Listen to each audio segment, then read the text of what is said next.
that sometimes those are the most useful questions you can get. And also where you come back later and I'll tell you about, so for the next lecture, it's going to be, kind of giving that carrot Plant the to seeds plant of that. Other things you can take away. I think that bifurcation point is a really useful concept, because you're right that everybody has those nanoseconds of which way do you go, but being more alert to the fact that there's a communicative strategy involved in that is useful to connect when you ramp it up or not. I like the idea that it's not one way. That, I think like Mike, I must have had his professor too, the one that read to me. He used to read his journal articles to me when I was in graduate school. But that teaching is an interaction. It's a construction with you and the participation of the students.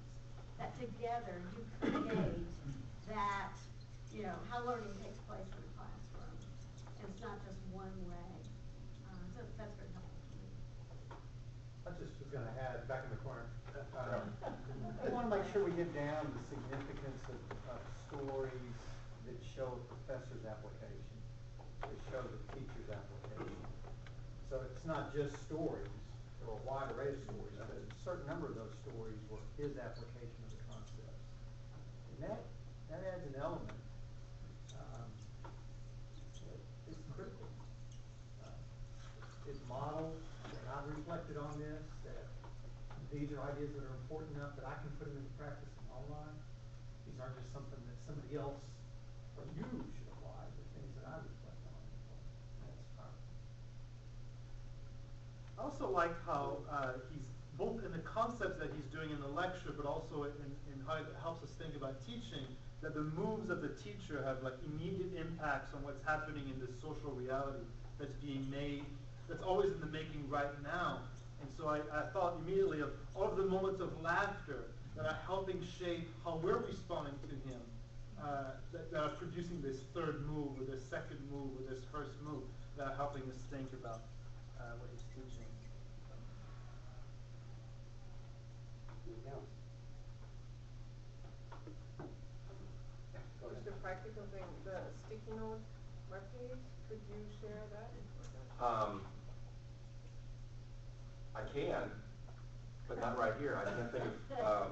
Can I write you an email? Yeah, that'd be great. Yeah, 'cause I've got a bookmark on my computer.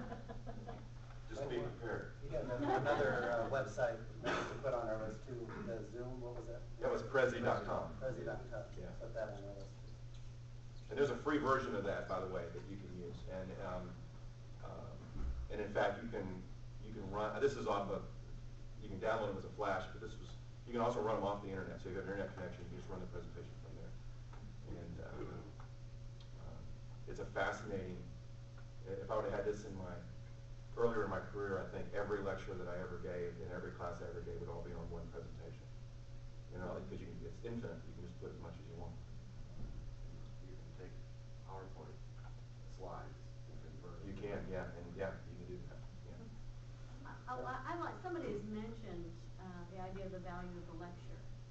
And I think you gave a beautiful example of the well-done lecture. And I think there's room for all kinds of things in our teaching, for group work, experiential activities, but there's room for the brilliant lecture where people are involved and where you're using space and you're speaking so that people can hear you, and you're moving back and you're moving with purpose, and at times you're interrelating with the audience and getting them to participate with you in that way.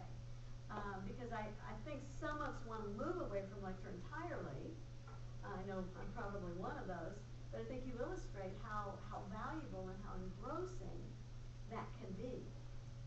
So I think there's room to try to perfect that talent, so that students do get that enthusiasm, as I think we got, or at least I got, as I watched you. Although I think the corollary to that is each of us have different strengths. Yes. I've tried most of my career to be like Mike.